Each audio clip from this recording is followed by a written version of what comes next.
গল্প কবিতা পাঠে সকলকে স্বাগত জানিয়ে শুরু করছি আজকের গল্প ছদ্মনাম। লেখক প্রভাত কুমার মুখোপাধ্যায়। প্রেসের সঙ্গে অনেক যুদ্ধ করিয়া ছুটির পূর্বেই পূজার বঙ্গপ্রভা বাহির করিয়া ফেলিলাম। ডেসপ্যাচ সম্বন্ধে কার্যাধ্যক্ষকে উপদেশ দিতেছি। হ্যাটকোট পরিয়া সিগারেট মুখে করিয়া সতীশ আসিয়া উপস্থিত। বলিল, দার্জিলিং চলো। সতীশ আমার বাল্য বন্ধু। আমরা এক ক্লাসে পড়িতাম, একত্র বসিতাম, একত্র বেড়াইতাম। পণ্ডিত মহাশয় আমাদিগকে বলিতেন কানাই বলায়। এন্ট্রান্স পাশ করিয়া দুইজনে কলিকাতায় কলেজে আসিলাম।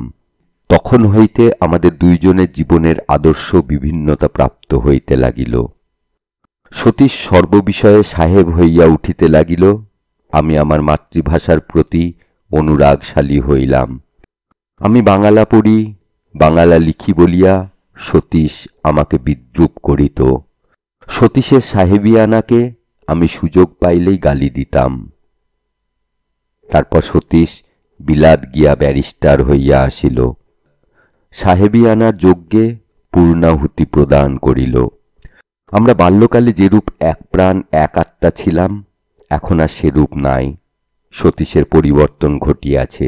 সতীশ আমাকে হয়তো তাহার সকল মনের কথা আর বলে না, তথাপি আমরা পরস্পরের পরম বন্ধুই আছি। সতীশ বলিল, দার্জিলিং চলো। আমি জিজ্ঞাসা করিলাম, কবে যাচ্ছ? সে বলিল, আজ। আমি বলিলাম, পাগল, আজ সময় কোথা? সতীশ ঘড়ি খুলিয়া দন্তে চুরটিকা দংশন করিয়া বলিল, মোটে 10টা বেজেছে। 4টের সময় ট্রেন, 6 ঘন্টা 360 মিনিটে, রাশি রাশি সময়। আমি বলিলাম, সাহেব, অনুগ্রহ করে যদি বাংলায় বলছো তবে খাঁটি বাংলাটাই বলো, ইংরেজি থেকে তর্জমা করে বলো না। রাশি রাশি সময় কিরকম বাংলা হলো? সতীশ অধীর হইয়া বলিল, হ্যাং ইয়োর বাংলা, যাবে কিনা বলো। আমি বলিলাম, ভাই, তুমি সাহেব হয়েছ, তোমরা যত চটপট কাজ করতে পারো, আমরা কালা আদমি কি তা পারি? স্নান করতে খেতে 12টা বেজে যাবে, তারপর একটু বিশ্রাম। সতীশ বলিল, ননসেন্স, ওসব ওজোর রেখে দাও। আমি বলিলাম, তা দার্জিলিং যদি যাবারই ইচ্ছে তবে 2 দিন আগে বললে না কেন? আজ সকালে মাত্র দার্জিলিং থেকে ডাক্তার সেনের নিমন্ত্রণ পেলাম। আমি আশ্চর্য হইয়া বলিলাম, কি, ডাক্তার সেন দার্জিলিংয়ে সপরিবারে সকন্যা? সতীশ বলিল, অবশ্য, বলিয়া একটু একটু হাসিতে লাগিল। ডাক্তার সেনের বিদুষী কন্যা নির্মলা আমার বন্ধু রত্নের মনোহরণ করিয়াছেন, ইহা সত্য। আমি বলিলাম, কি ভয়ানক, 4টে পর্যন্ত অপেক্ষা করতে হবে, তার আগে গাড়ি নেই? সতীশ অভিনেতার মতো দীর্ঘ নিঃশ্বাস ফেলিয়া বলিল, না। আমি গান ধরিলাম, এমন কেমনে রবনা হেরে তাহার রে, গনিয়ে নিমেষ পল দিন না ফুরাই রে। যদিও নিজে কখনো রমণীর প্রেমে পড়ি নাই, তথাপি ব্যাপারটা জানা আছে। সতীশকে একদিন দেরি করিতে বলাও যা, আর ব্যাঘ্রকে অহিংসা ধর্মে দীক্ষিত করিবার চেষ্টাও তাহাই। সুতরাং যাওয়াই স্থির করিলাম। জিনিসপত্র গুছাইয়া 4টার গাড়িতে দুইজনে যাত্রা করা গেল। দার্জিলিং স্টেশনে গাড়ি থামিবার পূর্বেই কিছু দূর হইতে দেখা গেল ডাক্তার সেন পুত্রকন্যা লইয়া প্ল্যাটফর্মে দাঁড়াইয়া আছেন। বাঙালির মেয়েকে জুতা মোজা পরিয়া প্রকাশ্যভাবে প্ল্যাটফর্মে দাঁড়াইয়া থাকিতে দেখিয়া আমার পিত্ত জ্বলিয়া গেল। ব্রাহ্ম মহিলা আমি এ জীবনে অনেক দেখিয়াছি, 2-1 জনের সঙ্গে পরিচয়ও আছে, এরূপ আঘাতটা লাগিল। আমি স্ত্রী শিক্ষার খুব পক্ষপাতী, কিন্তু স্ত্রী স্বাধীনতা জিনিসটা আচরণ কিছুই নূতন নহে। তথাপি সতীশের ভাবি বধূ, ভাবি শ্বশ্রু বলিয়ায় নতুন করিয়া 2 চক্ষে দেখিতে পারি না। আমার কাগজে সম্প্রতি এ বিষয়ে একটা প্রবন্ধ লিখিয়াছি, ভবিষ্যতে আরও লিখিবার উপকরণ তখনই মাথার ভিতর গজাইতে লাগিল। খুব কড়া কড়া চোখা চোখা বাক্যাবলী মস্তিষ্কের ভিতর শ্রেণীবদ্ধ হইতে লাগিল, কিন্তু অল্পক্ষণেই তাহাদের ছত্রভঙ্গ হইয়া পড়িতে হইল। গাড়ি হইতে নামিয়াই সতীশ আমাকে সকলের কাছে ইন্ট্রোডিউস করিয়া দিল। এরূপ অবস্থায় কি করা উচিত না জানা থাকায় আমি থতমত খাইয়া কোনো কথা বলিতে না পারিয়া মূঢ়ের মতো দন্ত বিকাশ করিয়া নীরবে দাঁড়াইয়া রহিলাম। সতীশটার লজ্জা শরম কিছুই নাই। নির্মলার ভাইকে লাগেজের সন্ধানে প্রেরণ করিয়া নির্মলার সঙ্গ জোঁকের মতো ধরিয়া রহিল। নির্মলা একটু পরেই আমার সমীপবর্তিনী হইয়া হাস্যমুখে আমায় বলিল, মন্মথবাবু, আমি আপনার কাগজের একজন নিয়মিত পাঠিকা। আরও যেন কি বলিতে যাইতেছিল, বলিল না। নির্মলার মা বলিলেন, পুজোর বঙ্গপ্রভা কবে বেরুবে মন্মথবাবু? আমি বলিলাম, পুজোর বঙ্গপ্রভা সে তো বেরিয়ে গেছে। মিসেস সেন কন্যার প্রতি চাহিয়া বলিলেন, পেয়েছিস? নির্মলা বলিল, কই না। আমি বলিলাম, না না, মাপ করবেন, এখনো আপনাদের পাবার সময় হয়নি। এই কাল মোটে বেরিয়েছে। বিস্তর গ্রাহক, মফস্বলে সব ডিসপ্যাচ একদিনে হয়ে উঠে নাকি না। নির্মলা বলিল, ও, আমার বঙ্গপ্রভা প্রথমে ঢাকায় যাবে, তারপর ঠিকানা কেটে এখানে আসবে, তবে আমি পাব। আপনার কাছে একখানা নেই মন্মথবাবু? বঙ্গপ্রভার প্রতি নির্মলার টান দেখিয়া আমার সম্পাদক প্রাণ পুলকিত হইয়া উঠিল। ব্যস্ত হইয়া বলিলাম, হ্যাঁ আছে বই কি, আপনাকে কালই এক কপি পাঠিয়ে দেব। নির্মলা বলিল, বেশি কষ্ট করবেন না, সুবিধে মতো পাঠিয়ে দেবেন। নির্মলার মা বলিলেন, মন্মথবাবু, কাল বিকেলে আমাদের বাড়ি চায়ে আপনার নিমন্ত্রণ রইল, আসবেন। বলিয়া সম্মতি অভিবাদনন্তর তাঁহারা চলিয়া গেলেন। আমি স্যানিটোরিয়াম অভিমুখে যাত্রা করিলাম। ভাবিলাম, শিক্ষা ও সংসর্গের এমনই গুণ, বাঙালির মেয়েও কথাবার্তায় নিঃসংকোচ হইতে পারে। রাত্রে বিছানায় ক্লান্ত দেহ রাখিয়া সমাজতত্ত্বের অনেক কথা চিন্তা করিতে লাগিলাম। এই যে নূতন শিক্ষার সঙ্গে নূতন আচার ব্যবহার আমরা ইউরোপ হইতে আমদানি করিতেছি, ইহার ভাবি ফল কিরূপ দাঁড়াইবে, চিন্তা অধিক দূর অগ্রসর হইবার পূর্বেই নিদ্রিত হইয়া পড়িলাম। পরদিন প্রভাতে উঠিয়া চা পান করিতে করিতে পূর্বদিনের ঘটনাগুলি আলোচনা করিতে লাগিলাম। সমাজে স্ত্রী পুরুষের অবাধ মেলামেশা আমি সামাজিক নীতির পক্ষে নিরাপদ মনে করি না। তাই ভাবিলাম, চায়ের নিমন্ত্রণে যাইব না, নিজের বিশ্বাস বিরুদ্ধ কাজ করিব কেন। বঙ্গপ্রভাখানা চাকর দিয়া পাঠাইয়া দিলেও চলিতে পারে। কিন্তু সতীশটা এমন গর্ধব, আসিল না। বোধহয় নির্মলাকে ছাড়িয়া আসিতে পারিল না। মনে মনে উহাদের প্রেমলীলা কল্পনা করিয়া কৌতুক অনুভব করিতে লাগিলাম। আহারাদির পর মনে হইল, চায়ের নিমন্ত্রণ যদি রক্ষা না করি তাহা হইলে ঠিক ভদ্রতা হয় না। নিমন্ত্রণ যখন গ্রহণ করিয়াছি তখন রক্ষা করিতে আমি বাধ্য। যদি বিশ্বাস বিরুদ্ধই হইল তবে সেই সময়েই আমার উচিত ছিল নিমন্ত্রণ কাটাইয়া দেওয়া। আজিকার মতো যাই, ভবিষ্যতে সাবধান হওয়া যাইবে। আর নিমন্ত্রণ গ্রহণ করিতেছি না। বৈকালে যাইবার জন্য প্রস্তুত হইতে লাগিলাম। বেশবিন্যাস একটু যত্নপূর্বকই করিলাম। নিজেকে বুঝাইলাম, শুধু পুরুষ সমাজে বিচরণ করিতে হইলে বেশভূষার তারতম্যে আসিয়া যায় না, কিন্তু রমণী সমাজে একটু পারিপাট্য অবশ্য কর্তব্য। দার্জিলিং আমি বহুবার আসিয়াছি, পদঘাটে আমার সর্বত্র পরিচিত। যখন বাড়ির কাছে পৌঁছিলাম তখন 4টা বাজিতে 10 মিনিট বাকি আছে। নিমন্ত্রণ 4টার সময়।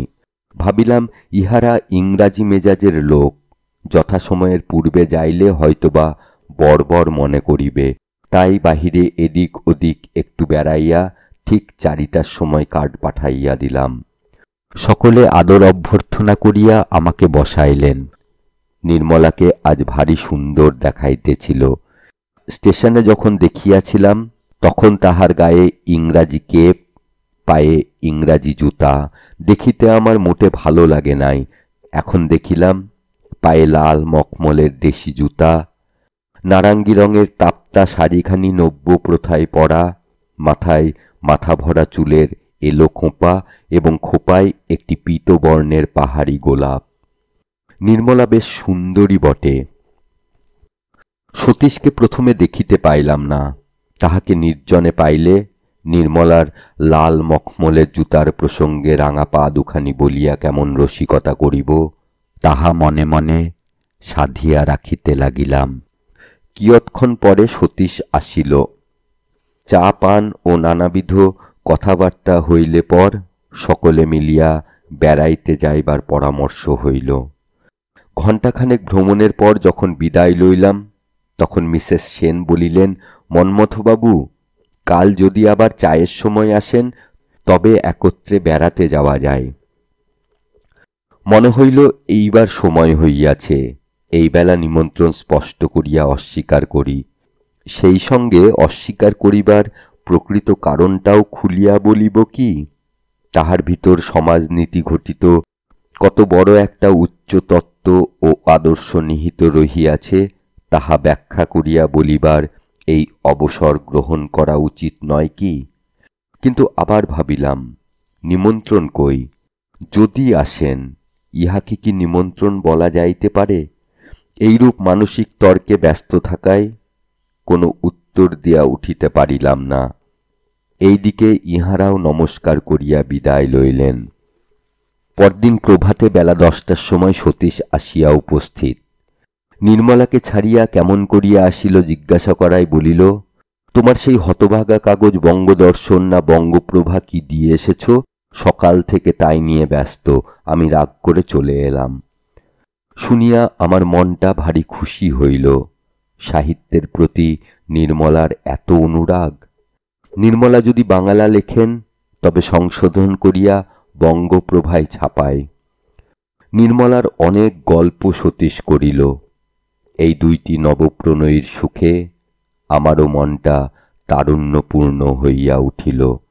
সতীশ বলিল, এখন যাই, কেমন ঘর পেয়েছ দেখতে এসেছিলাম, চায়ের সময় দেখা হবে, আসছো তো? আমি বলিলাম, চায়ে আজ আর না, মিসেস সেন তো আমায় নিমন্ত্রণ করেননি। সতীশ বলিল, করেছেন বই কি, আমি নিজে শুনেছি। কোথা করেছেন? শুধু বলেছেন আসেন যদি। বিলক্ষণ, ওই তো নিমন্ত্রণ হলো। তবে কি তোমার দরজায় এসে গলায় বস্ত্র দিয়ে যথাশাস্ত্র নিমন্ত্রণ করে যেতে হবে নাকি? আচ্ছা সেকেলে তুমি তো হে। আমি বলিলাম, বলো কি? কিন্তু আমি তো আজ যেতে পারছি নে, না গেলে কি ভয়ানক অভদ্রতা হবে? কি জানি তোমাদের সব বিলিতি এটিকেট ফেটিকেট জানি নে ভাই।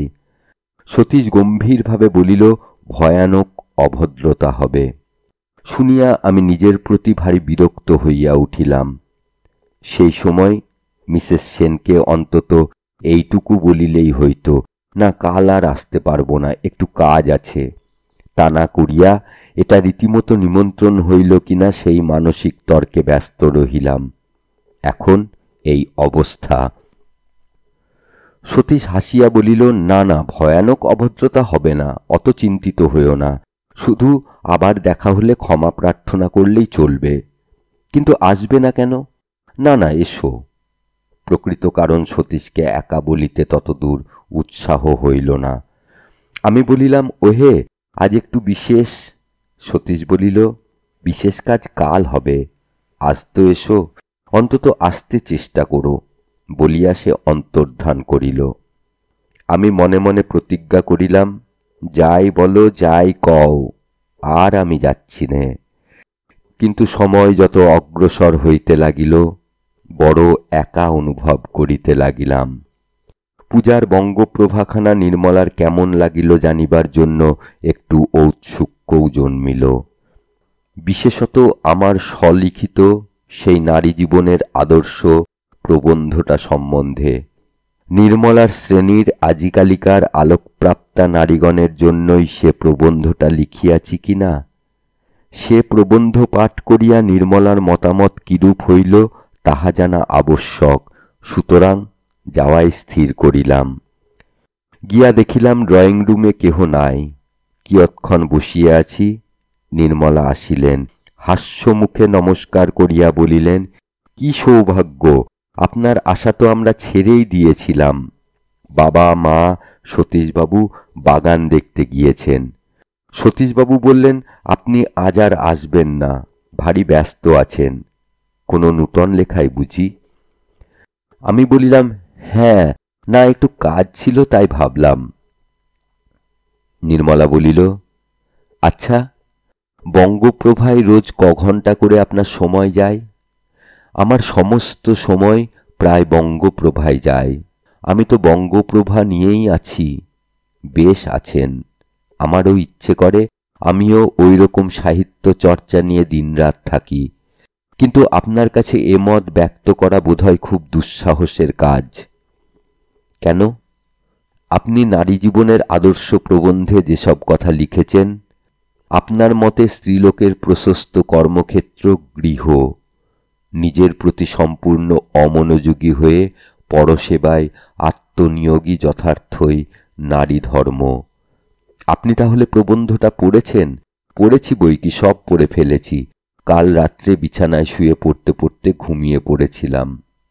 ঘুম ভেঙে দেখি মোমবাতিটা শেষ অবধি পুড়ে দাও দাও করে জ্বলছে। ঘরে ভয়ানক আলো হয়েছে। দেখে প্রথমটা এমন ভয় হয়েছিল। আমি বললাম, ওহ, ভাগ্যে কিছু ধরে টরে যায়নি। স্মিত মুখে নির্মলা বলিলেন, আপনার বঙ্গপ্রভা পড়তে গিয়ে যদি আমার মশারিতে আগুন ধরে যেত, আমি পুড়ে যেতাম, তবে এই দুর্ঘটনা কাগজে কাগজে ছাপা হলে আপনার বঙ্গপ্রভার খুব একচোট বিজ্ঞাপন হয়ে যেত। ইহার উত্তরে প্রথমটা আমার কথা জোগাইল না, শুধু একটা উপমা মাথার ভিতর ঘুরিতে লাগিল। যে মোমবাতি জ্বলার কথা বলিতেছেন, এই সুশিক্ষিতা নারীটি তাহারই মতো কি সুকোমল, অথচ তাহারই শিখার মতো কি দীপ্তিমতী। আমি একটু অর্থশূন্য হাসি হাসিলাম। শেষে বলিলাম, বাংলা সাহিত্যে আপনার এত ভক্তি, বাংলা লেখেন না কেন? আমি লিখলে কে পড়বে? প্রথমত কে ছাপাবে? আমার খুব সন্দেহ হইল। নির্মলা গোপনে লিখিয়া থাকেন, কিন্তু স্পষ্ট জিজ্ঞাসা করিবার সাহস হইল না। সম্পাদকীয় প্রসঙ্গে ছোট গল্পের কথা উঠিল। আমি বলিলাম, প্রতি মাসে একটা করিয়া ছোট গল্প দেওয়ার যে রীতি হইয়াছে, তাহাতে সময়ে সময়ে ভালো গল্পাভাবে সম্পাদককে মুশকিলে পড়িতে হয়। নির্মলা বলিলেন, আমার একটি বন্ধু ছোট গল্প লেখেন, আমার কাছে একটা রয়েছে, আপনি দেখবেন? এ বিপদের সম্ভাবনা জানিলে ছোট গল্পের প্রসঙ্গই উত্থাপন করিতাম না। সম্পাদকীয় ঘানি টানিতে টানিতে শিক্ষানবিশের অনেক গল্প আমাদিগকে পড়িতে হয়, কিন্তু এ 1 মাস আমি ছুটি লইয়া পাহাড়ে বেড়াইতে আসিয়াছি, তথাপি নিরুপায়। সুতরাং নির্মলাকে বলিলাম, তা দেবেন? দেখব। দেখে আপনার যথার্থ মতামত আমায় বলতে হবে। তা বলবো, আমার বন্ধু বলে কিছু ঢেকে বলবেন না। আপনি যদি যথার্থ মতই শোনবার জন্য উৎসুক হন, তাহলে আমি যথার্থ মতই বলবো। নির্মলা তৎক্ষণাৎ উঠিয়া গেলেন। কয়েক মিনিট পরে রুলটানা ফুলস্ক্যাপে হাফ মার্জিনে সুন্দর সাবধান হস্তাক্ষরে লেখা লাল রেশমে কোণ গাঁথা একটি পাণ্ডুলিপি আনিয়া আমার হাতে দিলেন। প্রথম পৃষ্ঠায় চক্ষু রাখিয়া আমি বলিলাম, নতুন লেখক? নির্মলা বলিলেন, হ্যাঁ। কি করে জানলেন? নূতন লেখকেরা প্রায়ই বেশ ধরে ধরে যত্ন করে পাণ্ডুলিপি লিখে থাকেন। পুরনো লেখকদের হস্তাক্ষর প্রায়ই অস্পষ্ট হয়। এই কথা বলিয়া সম্পাদকীয় অভ্যাসবশত শেষ পৃষ্ঠা উল্টাইয়া নাম খুঁজিলাম। নাম নাই। শেষ পৃষ্ঠায় চোখ বুলাইয়া দেখিলাম নায়ক বা নায়িকা বিষপান করিয়াছে কিনা। নূতন লেখকের নায়ক নায়িকা শেষটায় প্রায়ই বাঁচে না। দেখিলাম নায়ক নায়িকা বাঁচিয়াই আছে। অনেকটা ভরসা হইল। সন্দেহ হইল এ লেখা হয়তোবা নির্মলার নিজেরই।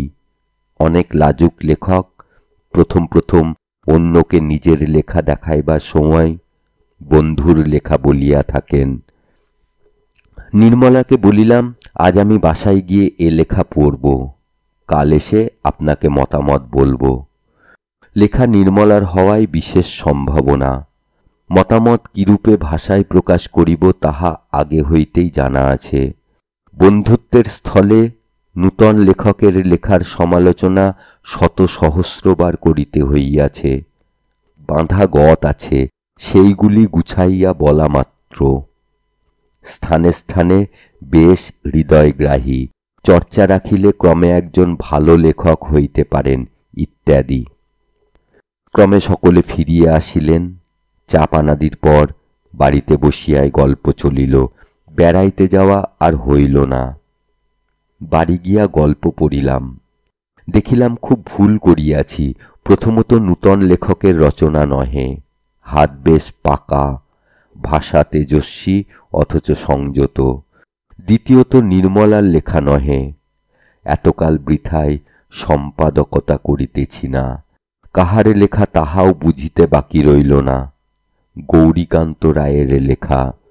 সাক্ষাৎ আলাপ নাই, শুনিয়াছি ঢাকার ওই দিকেই কোথায় থাকেন।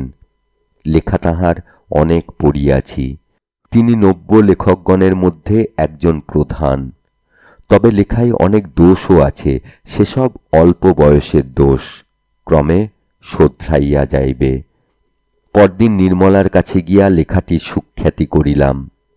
দু এক স্থলে দোষও দেখাইলাম, কিন্তু প্রশংসার ভাগই বেশি দিলাম। জিজ্ঞাসা করিলাম, লেখকের বয়স কি অল্প? নির্মলা বলিলেন, হ্যাঁ, আমার চেয়ে কিছু বড়। আপনার খুব বন্ধু বুঝি? হ্যাঁ, আমার একজন বিশেষ বন্ধু। কথাটা শুনিতে আমার ভালো লাগিল না। একজন যুবতী কন্যার একজন যুবক বিশেষ বন্ধু থাকিবে কেন? জিজ্ঞাসা করিলাম, এর লেখা দুই একটা আমরা পেতে পারি নে? নির্মলা বলিলেন, কেন, আপনার খুব লোভ হচ্ছে নাকি? তা হচ্ছে। আচ্ছা, তাহলে আপনাকে একটা দেওয়াতে চেষ্টা করব, কিন্তু এটা নয়। আপনার কাছে কি তার অনেক লেখা আছে? তার অনেক লেখাই আমার কাছে আছে। তিনি নূতন লেখা শেষ হওয়া মাত্র আমাকে পাঠিয়ে দেন। আমি মনে মনে ভাবিলাম, গতিক ভালো নয়, এত অন্তরঙ্গতা। বলিলাম, আপনিই তাহলে তার প্রধান পাঠিকা, অন্তত প্রথমা বটি। আমি বোধহয় তাঁর লেখার সবচেয়ে বেশি ভক্ত। আমি বলিলাম, তাঁর নামটা শুনতে পাইনে? নির্মলা একটু ভাবিলেন, শেষে বলিলেন, গৌরীকান্ত রায়। বলিতে তাহার কপোলদেশ কিঞ্চিৎ রক্তাভ হইল। সতীশের জন্য আমার দুঃখ হইল। তারপর গৌরীকান্তের প্রকাশিত লেখার সম্বন্ধে আমরা কথা কহিতে লাগিলাম। আমি বলিলাম, তাহার নবপ্রকাশিত নন্দরানী উপন্যাস আমরা সমালোচনার্থ পাইয়াছি। ইহার পর 2-3 দিন নির্মলার সঙ্গে গৌরীকান্ত রায়ের লেখার বিষয় অনেক আলোচনা করিলাম। নির্মলা গৌরীকান্তকে একেবারে পূজা করেন বলিলেই হয়। লোকটার উপর আমার কেমন একটা বিজাতীয় ক্রোধ জন্মিতে লাগিল।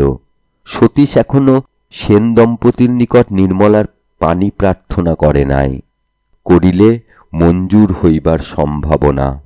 আমার তো দৃঢ় বিশ্বাস, সতীশ যেরূপ ডাক্তার সেনের জামাত্রী পদাকাঙ্ক্ষী, ডাক্তার সেনও সেইরূপ সতীশের শ্বশুরত্বের জন্য সমুৎসুক। এ কয়দিনের ভাবগতি দেখিয়া ইহাই স্পষ্ট অনুমান হয়। কিন্তু ওই গৌরীকান্ত বিভ্রাট আমায় দুশ্চিন্তান্বিত করিয়াছে। স্ত্রী পুরুষের মধ্যে পরম বন্ধুত্ব আমি মোটেই বুঝিতে পারি না। এখন ব্যাপারটা এইরূপ দাঁড়াইতেছে, সতীশ ও নির্মলার বিবাহ হইল। নির্মলা বাংলা সাহিত্যের প্রতি বিশেষ অনুরাগশালিনী। সতীশ বাংলা সাহিত্যের নামে জ্বলিয়া যায়। এদিকে গৌরীকান্ত একজন প্রতিভাশালী লেখক। সে পৃথিবীর সমস্ত নারীজাতির মধ্যে বাছিয়া নির্মলাকেই তাহার সাহিত্য সঙ্গিনী করিয়া লইয়াছে। আর নির্মলার মনও গৌরীকান্তের প্রতি একটা ভাবাবেগে আকৃষ্ট হইয়া পড়িয়াছে। ইহা একটা অজ্ঞাত বীজ স্বরূপ।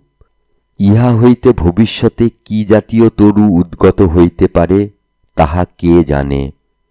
আমি ইহা হইতে দিব না। আমি আমার বন্ধুর দাম্পত্য জীবন নিষ্কণ্টক করিব। নির্মলা গৌরীকান্তের পূজার জন্য নিজের মনের মধ্যে যে ভক্তি মন্দিরের প্রতিষ্ঠা করিয়াছে, সে মন্দির আমি সমালোচনার বজ্র দিয়া ভস্মীভূত করিব। দেখাইব গৌরীকান্ত অপেক্ষাও প্রতিভাবান লেখক নব্যবঙ্গে আছে। আমি গৌরীকান্তের ভাষার ভুল ধরিব, নূতন পুরাতন পাশ্চাত্য সাহিত্য তন্ন তন্ন করিয়া ঘাঁটিয়া কোথায় গৌরীকান্তের কোন ভাবের সাদৃশ্য আছে আবিষ্কার করিব। পাশাপাশি দুই স্থান উদ্ধৃত করিয়া গৌরীকান্তকে চোর বলিয়া জগৎ সমক্ষে ঘোষণা করিব। এইরূপ প্রতিনিয়ত অধ্যবসায়ে নির্মলার মনে বিশ্বাস জন্মাইয়া দিব যে তাহার পূজার দেবতা মাটির পুতুল মাত্র, ভিতরে শুধু খড়। সতীশকে নির্মলাকে রক্ষা করিব, সে আত্মরক্ষারই সমান। ঘরের টাকা দিয়া এতদিন বঙ্গপ্রভা চালাইয়া আসিয়াছি। আমার সমালোচনার রাজদণ্ড ছোট বড় সমস্ত লেখকেরই বিভীষিকা। এবার সে দণ্ডের সাহায্যে বন্ধুকৃত্য সাধন করিয়া লইব। একবার মনে সন্দেহ হইল তাহাতে সম্পাদকীয় কর্তব্যের হানি হইবে না তো, কিন্তু অনুকূল যুক্তি উদ্ভাবন করিয়া মনকে সহজেই আঁখি ঠারিলাম। এইরূপ স্থির করিয়া প্রথমত নন্দরানীখানার একটা ভয়ঙ্কর তীব্র সমালোচনা লিখিলাম। কার্তিক মাসের কাগজের জন্য সমালোচনা কলিকাতায় পাঠাইয়া দিলাম। যথাসময়ে অর্ডার প্রুফ আসিল। অর্ডারে স্থানে স্থানে সমালোচনা আরো তীব্র করিয়া দিলাম। সেদিন বৈকালে সতীশ আসিল। আমার টেবিলে নন্দরানী দেখিয়া বইখানা উঠাইয়া লইল। আমি ব্যস্ত হইয়া বলিলাম, ছুঁয়ো না, এটা বাঙালা বই। সতীশ বলিল, এইখানা নিয়ে কদিন থেকে এমনই মেতে আছো যে এক হপ্তা আমাদের ওদিকে যাওনি। যখনই আসি তখনই দেখি এই বইখানা নিয়ে লিখছ, তাই এটা কেড়ে নিতে এসেছি। আমি বলিলাম, বইখানা সমালোচনা করছিলাম, এখন কেড়ে নিতে পারো, শেষ হয়ে গেছে। সমালোচনা শেষ হয়ে গেছে? হ্যাঁ, এই কতক্ষণ অর্ডার প্রুফ ডাকে দিয়েছি। সতীশ বাংলা সাহিত্যের খবর লইতেছে দেখিয়া ভাবিলাম, হইল কি? সতীশ আমার মুখ পানে চাহিয়া হাসিতে লাগিল। বলিলাম, ব্যাপার কি হে? সতীশ বলিল, এবার আমার জীবনের একটা গোপন কথা তোমায় বলি। শুধু নন্দরানীর সমালোচনা তোমার কাগজে বেরুবার অপেক্ষায় ছিলাম। আমি অত্যন্ত বিস্মিত হইয়া বলিলাম, নন্দরানীর সমালোচনা? নন্দরানীর সমালোচনার সঙ্গে তোমার জীবনের গোপন কথার যোগ কোথায়? বলিল, বিশেষ যোগ আছে। আমি গৌরীকান্ত রায়। আমি আকাশ হইতে পড়িলাম। বলিলাম, তুমি? আমি, দেখছ না, সতী মানে গৌরী আর ঈশ মানে কান্ত। আমি বলিলাম, তুমি? বলিবার সঙ্গে সঙ্গে চাকরকে ডাকিবার জন্য ঘণ্টা বাজাইলাম। চাকর আসিলে টেলিগ্রাম করিবার কাগজ আনিতে বলিয়া দিলাম। সতীশ বলিল, বিলাতে থাকিতে ব্রিটিশ মিউজিয়ামে বসিয়া সমস্ত ভালো বাঙালা বহি মনোযোগের সহিত সে পাঠ করিয়াছিল। পরে লেখা অভ্যাস করিয়াছে। তাহার প্রথম উপন্যাস নন্দরানীর সমালোচনা বঙ্গপ্রভায় বাহির হওয়া অবধি অপেক্ষা করিতেছিল। তাহার কারণ আগে জানিলে পাছে আমি তাহাকে অন্যায় প্রশংসায় বাড়াইয়া তুলি। চাকর টেলিগ্রামের ফর্ম আনিল। ম্যানেজারকে সংবাদ পাঠাইলাম, নন্দরানী সমালোচনার অর্ডার প্রুফ ডাকে দিয়াছি, কিন্তু উহা যেন ছাপা না হয়। তাহার স্থানে অন্য একটা প্রবন্ধ দিতে বলিয়া দিলাম।